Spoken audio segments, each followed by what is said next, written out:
আসসালামু আলাইকুম viewers, Sabinus কিচেনে তোমাদের স্বাগত জানাই।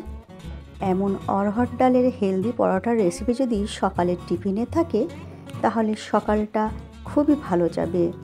আশা করছি তোমাদের খুবই ভালো লাগবে। Yes.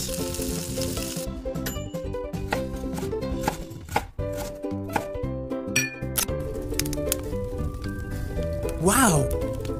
আমি এখানে 100 গ্রামের মতো অরহর ডাল আগের দিন রাতে ভিজিয়ে রেখেছিলাম। রেখে এবারে মিক্সির জারে দিয়ে পেস্ট করে নিচ্ছি।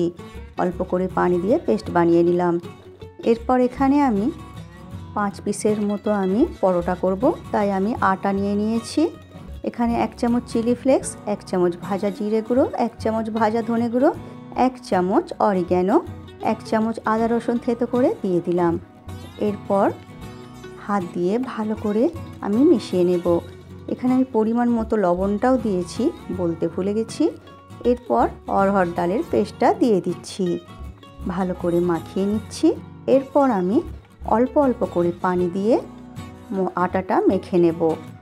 একেবারে বেশি পানি দেব না, আমি অল্প অল্প করে পানি দিয়ে আটাটি মেখে নিচ্ছি। আটা ভালো করে দোলে দোলে আমি মেখে নেব। দেখো, এইভাবে আমি দোলে দোলে মেখে নিচ্ছি। মেখে নিয়ে এরপর আমি 10 মিনিটের মতো রেস্টে রাখবো। এরপর 10 মিনিট পর আমি এইভাবে পিঁড়েতে ভালো করে আমি তেল লাগিয়ে নিচ্ছি, বেলনিতেও তেল লাগিয়ে নিচ্ছি। নিয়ে এরপরে পরোটার মতো লেচি নিয়ে এভাবে আমি বেলে নিচ্ছি। এরপরে তেল লাগিয়ে লাগিয়ে আমি এবারে একটু পাতলা করে বেলে নিলাম। নিয়ে আবার তেল লাগিয়ে নিয়ে এরপর একটা ছুরি দিয়ে এইভাবে কেটে নিচ্ছি মাঝখান দিয়ে। দিয়ে এইভাবে আমি তিকোনার মতো ভাঁজ করে নিচ্ছি। নিয়ে এরপরে আবার আমি তেল লাগিয়ে এরপরে বেলে নেব। ঘুরিয়ে ঘুরিয়ে পাতলা করে আমি এখানে বেলে নেব পরোটা মোটা বেললে অতটা খেতে ভালো লাগে না, পাতলা বেললে পরোটা খেতে ভালো লাগে। এরপর আমি চুলোতে ফ্রাই প্যান বসিয়ে গরম করে মিডিয়াম আঁচ করে দিয়ে পরোটা দিয়ে দিচ্ছি। দিয়ে এরপরে আমি উল্টে পাল্টে দু পিঠ আগে ভালো করে সেঁকে নেব। যখন ঘি দিয়ে আমরা কোনো কিছু সেঁকি তখন 2 পিঠ ভালো করে সেঁকে নিতে হয়। তোমরা যদি তেল দিয়ে সেঁকো তাহলে এরকম সময় দিতে পারো।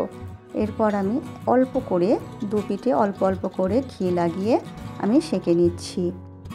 সেঁকে নিয়ে এরপর আবার উল্টে পাল্টে আমি ভেজে নিচ্ছি। ভেজে নিয়ে তোমরা যদি তেল দিয়ে বা বাটার দিয়ে সেঁকো তাহলে এই সময় একটু বেশি করে দিয়ে দেবে, দিয়ে সেঁকে নেবে। এরপর আমি তুলে নিয়ে প্লেটে রেখে আবার এতে আমি একটু বেশি করে ঘি দিয়ে দেব। দিয়ে এইভাবে এইরকম জগজগে করে আমি ঘি মাখিয়ে নেব। আমি পুরোটাই হেলদিভাবে বানানোর চেষ্টা করেছি।